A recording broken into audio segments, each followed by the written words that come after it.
Lakeland Currents, your public affairs program for North Central Minnesota.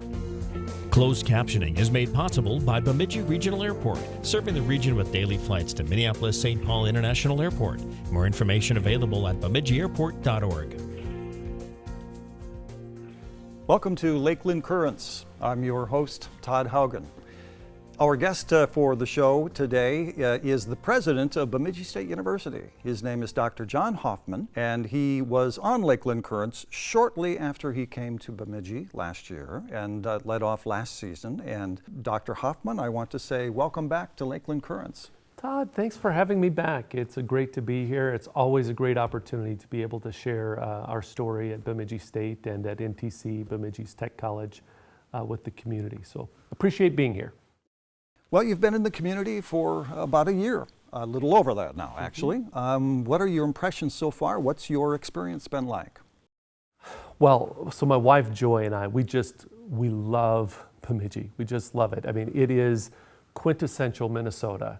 It is arts and athletics, it's education, it's the great outdoors. It's just a wonderful community. I have to say, personally, I've been so impressed with how Bemidji has engaged my wife, Joy, invited her in to get involved with some community service and volunteer and social organizations. That welcoming nature of the community has meant a lot. Hasn't hurt that folks have welcomed Jackson, our dog, as well. That's a good thing. Your wife is also Dr. Hoffman. The Dr. Hoffman, as we like to say, yes. So she's a higher education professional herself. She does most of her work consulting right now, leadership consulting for colleges and universities around the country. But she's exceptional and is able to do that, as many folks are, work remotely from Bemidji.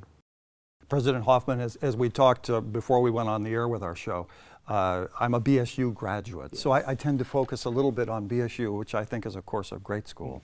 But also NTC is a jewel in the community that many of us overlook. It really is, and so we've been spending a lot of time talking about NTC, Bemidji's technical college, helping to really reinforce that identity in our community.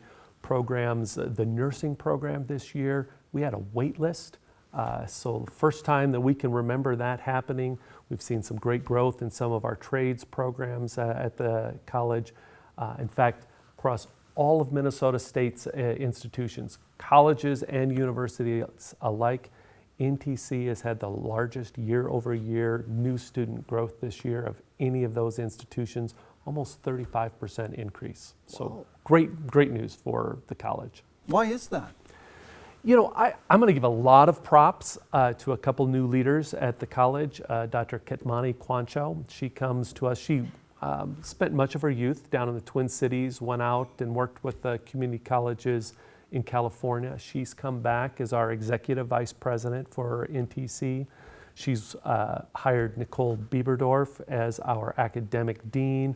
A lot of connections with Sanford, just a critical partner for us, part of that connection on that nursing program, for example.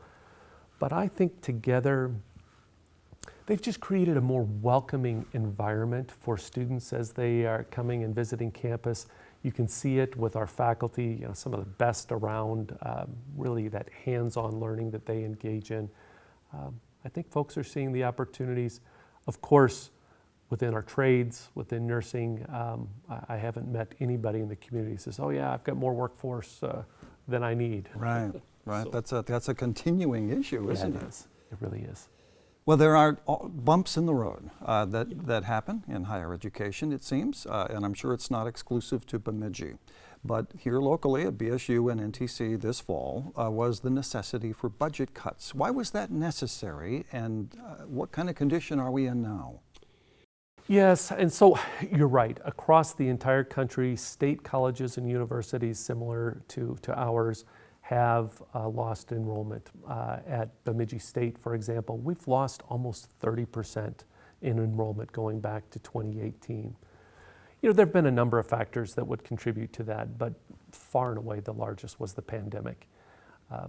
One of the things that sets us apart in our recruiting efforts You bring students to campus, they see the lake, they see the woods, they go downtown and they visit some local shops. They meet one-on-one with our faculty. That's where it's just sold. The pandemic interrupted all of that. And so whereas a lot of other colleges had some effectiveness moving their recruitment online, that was really difficult for us to do. And so as we are now coming through the pandemic and moving forward, I'm happy to say that among the 7 universities, not all the institutions of Minnesota, but among the 7 four-year universities, new student year-over-year growth, Bemidji State #1. That was fueled in particular by nearly 40% increase of students coming from Bemidji High School to the university. Within 25 miles, we're up 42%. Within 50 miles, we're up 46%. So we're doing things to own our backyard, to really engage with North Central Minnesota again. And I will say that is critical for the region because North Central Minnesota has the lowest, some of the lowest college going rates in the entire state. Again, that workforce have not met a business person in town who says, oh yeah, when there's a job opening, I've got a whole bunch of applicants for that job. Right. We need workforce, and it's happy to be filling in some of the space. So is the financial picture back where it needs to be? It's not back, but we've certainly made a lot of progress.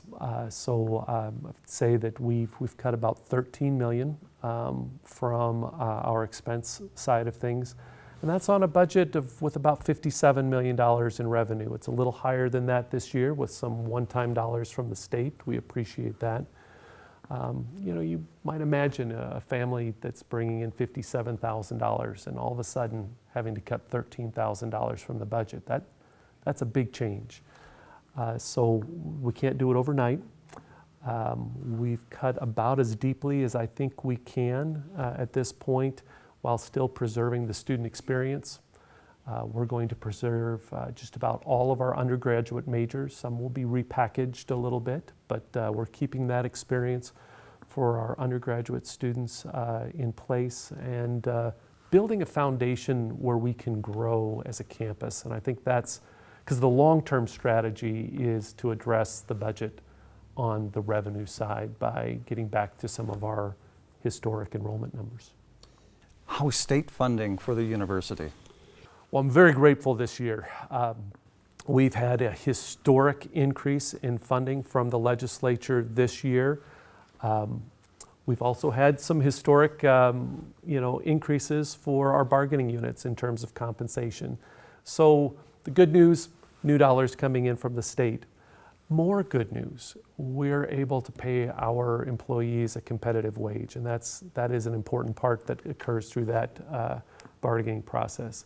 It does continue to put some pressure on our budget, and so as a system, we're doing some work right now talking about going back to the legislature, demonstrating to them the value of that return on investment in terms of how it's contributing to the Minnesota workforce, how it is helping to save jobs at our colleges and universities, how it's creating pathways for students perhaps who hadn't thought about college in the past to be able to think about college and education and advancing in their livelihood. Were there budget adjustments necessary at NTC as well as BSU? Yes. At NTC, the scale of the problem was a little bit smaller. That is the good news. But, I just have to say at both NTC and at BSU, the employees that we have, they chose Bemidji, the Bemidji community. They chose our students. They chose their colleagues. These are folks who could make more money in other spaces, but they made choices to come to be a part of our community. As we've had to lay off some employees at both institutions, these are some great individuals, some of our best. It's really difficult to do. And it also affects everybody else who continues to work at the institution because these were friends and neighbors, and we're having to reimagine how we do some of the work. I will say I've been impressed with those who are continuing to work, even some of those whose jobs are going away, the way that folks have kept students first. It's about the students, it's about what's best for them. I've not seen that previously in my career the way that I've seen it here, and it means a lot. Yeah. Well, it's not something you do by yourself, as you No, pointed out so no. well last time you were here. But I mean, both schools, these are very big organizations. Sometimes we forget about how many people make NTC and BSU what they are. Yes, and just some, again, I cannot say enough about our faculty. At both institutions, perhaps in different ways, our faculty teach differently. At NTC, they engage in that hands-on education, they roll up their sleeves, it's experiential, it engages students in critical thinking and problem solving, but doing it by doing it with their hands and engaging in the work. It's just great to see that experience. And then at the university, the faculty have recognized that a lot of our students transfer in. Many of our students have had their liberal education experience in high school, and so they're doing more to adjust their majors to be organized around these critical thinking and communication and teamwork skills, the kinds of things that fit into future jobs and future careers, that connect ideas from one discipline to the next. They're special people at our institutions. Of course, they're also supported outside the classroom with some of the best professional staff and student affairs educators that, again, I've worked with in my career. BSU and NTC have stood for inclusion for a long time, before you got here even. Was that a factor when you looked at coming to Bemidji and were talking about taking this job? And where are we in terms of inclusion at both institutions? Great questions, and absolutely. I really was anticipating being at my prior institution a little bit longer. The opportunity in Bemidji, the alignment, there is one connection of a four-year university and a two-year technical college like this in the state of Minnesota, and only a handful across the country. That was a big draw. That is its own form of diversity in terms of being able to reach out to a range of students with different types of interests and abilities, first-gen students, low-income students. Add in the work with American Indian students, here located in the middle of Minnesota's three largest Native American nations. That sealed the deal in terms of interest, and those partnerships have really been critical. We advanced this last year Chrissy Downwin into a vice president role. She's now the vice president for American Indian Student Success and our campus diversity officer. We've seen some significant growth as well. We've had 26% increase year over year in our American new student numbers at Bemidji State. That number at NTC is 80%. It just almost doubled the number of new American Indian students on the campus. I think that reflects the fact that we are expanding our American Indian Resource Center at Bemidji State, adding a location at NTC, strengthening our services that we're providing for students to demonstrate that they have a pathway to success and degree completion, exciting pieces. Students of color overall are also up, 14% overall, 50% among our black students. So we're seeing the future workforce of Minnesota at the college and at the university. I believe it was during your tenure in California that the achievement gap between students of color and other students narrowed, in fact disappeared. And we've had an issue with that in Minnesota, an achievement gap. Is there still one at BSU and NTC? Well, to be clear, there's still one in California. I was fortunate to be a part of a program that eliminated the achievement gap there, and it's a pretty special program and group of colleagues. Very high on our strategic priority is addressing the achievement gap and all of those gaps. First generation college students, low income students, students of color. We know that every student who comes to Bemidji State and to NTC has the capacity to succeed, to thrive. When we see gaps, we know that that means there's something that we're doing that is not helping these students to tap into their full potential. And so one of the big things we're doing is nisidodating. This is an Ojibwe word. It means mutual understanding, and it reflects our way of approaching diversity, equity, and inclusion, building around the concepts of mutual understanding. All students learning from one another, all students contributing to each other's experience. It's not being soft on diversity, equity, inclusion. I mean, it's a really aggressive approach, but it's framed in ways that are different than I think some of the things that are often captured in the news, because it's about uplifting all of our students. And the campus leaders who are doing that, Chrissy Downwind, her colleague Ashley Gomez, some of the other members of our leadership team, they're doing some really advanced, forward-thinking work in terms of positioning us to grow in that area. President Hoffman, you mentioned a moment ago the possibility of having an AIRC, an American Indian Resource Center, at NTC. Is that going to happen, and do we need one? It is happening, and we absolutely need one. And I think, one of the ways I like to explain this to folks, early in, when I was dating, and then early in my marriage, I was a part of a couple men's groups. Pre-marriage, I was part of a poker night.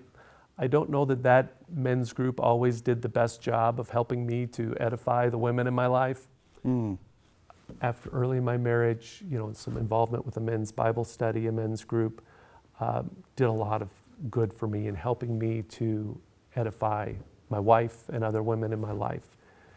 That opportunity to gather with like-minded folks in that case men, who have a similar experience, and have it be facilitated in a way that's about engagement is really critical.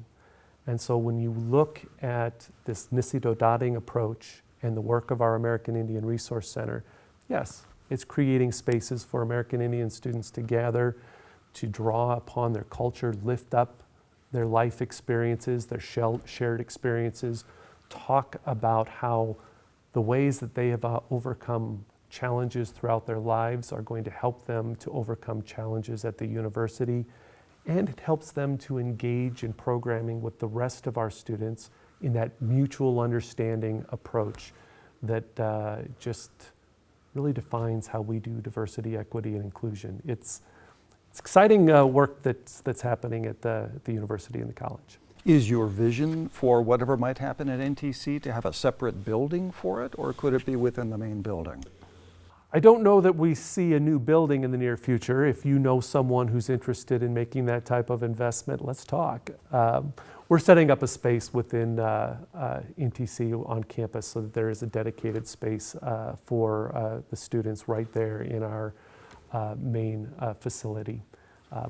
On campus at Bemidji State, we're one of the few universities across the state and the country even that has a dedicated facility there was some state and city funding, but significant support from our tribal nations in helping to make that space a reality. And we're also creating spaces for some of our other students on campus so that they can gather and, again, explore shared experiences and use that as a part of their strategy for succeeding in college. President Hoffman, you mentioned earlier the growth in enrollment this fall at NTC and BSU, and perhaps you touched on it, but I think we can't emphasize it enough. One of the reasons that's happening is because they're both of very good value. They're an exceptional value. This is high quality education by faculty who love to teach. And sadly, that's not every college or university across the country, but the faculty at Bemidji State and NTC, they love teaching. The value shows up in the quality of the careers and incomes that our graduates earn. It shows up in the debt that our students don't graduate with. A third of our students at Bemidji State graduate with no debt. Average, the mean debt for students at Bemidji State is $27,000. That's less than a car. It's going to appreciate in value. You can pay for it over a longer time period. In all these conversations about large debt across the country coming out of colleges and universities, less than 10% of our students graduate with debt more than $50,000. And almost all of those students come to us with debt from prior institutions. So it's a great value. And I'll add, the legislature has done what I believe is just some exceptional work with the North Star Promise for Minnesota. This is going to provide guaranteed free tuition, no fees, no tuition for students, any student, Minnesota student coming from a family that makes less than $80,000 a year. Every American Indian individual enrolled in one of our tribal nations, or at least 1/4 American Indian, will have free college. And then for every student at Bemidji State and NTC, tuition is going to be frozen at already the lowest rates in the state. It's going to be frozen for the next 2 years to keep tuition down. This is the best time for folks to look at going to college. And unlike so many other scholarships, there's no age requirements. So 50 years old, 40 years old, 30 years old, you want to go back to college, this is available for you. You want to go back part-time, that's okay. You want to take one class at a time, you're still going to be eligible for this financial aid. This could be a game changer for our community in terms of advancing our workforce. I have a brother-in-law who's a retired college professor, and we've had the debate before about what the purpose of higher education really should be. For him, he said, it's about expanding an individual, and that's a nice thing, but given the cost of higher education, my argument is, well, I hope though that it translates into a good career of some kind. Is that still what happens when you get a college degree today? Yes, I'm a both-and person. Absolutely. Our graduates need to graduate and need to have access to strong careers that pay well, that are going to help them to support their families. A lot of our students graduate and go into teaching. Some go into work at nonprofit organizations and in places where they are, part of their compensation is giving back to children or giving back to their communities. Now, I'd love to see us find ways to pay our teachers more and pay folks who work in these organizations more. But these folks still have a solid foundation for their family in terms of the income they're earning. And yes, college graduates are less likely to get divorced. They live longer, they're healthier, and have fewer health problems. They give more money philanthropically in their community. They volunteer more hours. They're more likely to vote. There are just hosts and hosts of outcomes that are associated with getting a college degree that extend beyond that job. And so we're about the both and. Want to make sure that our graduates have access to great careers and that they were developing the whole person so that they can be productive citizens in our community. John, our time is coming to an end soon, but while we're still chatting here today, while we record this show, we still have some exciting fall sports seasons left at BSU. Great football program, great soccer program.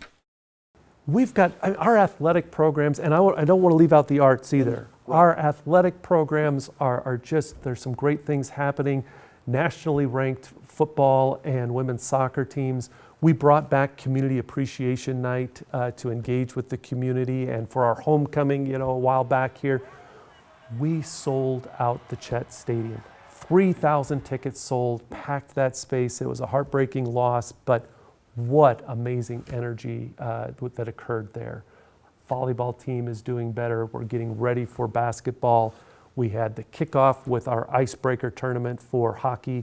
National stage, the National Division I NCAA hockey started right here in Bemidji this year, and we're excited about the prospects for that team. Golf team's doing well. Just so many great things there. And then our music programs. BSU Sings, an online program that our faculty introduced during the pandemic to keep students in high schools and schools singing. That's now up to 45,000 students who are engaging in that program across the state and beyond. It's keeping folks singing, and that is so important.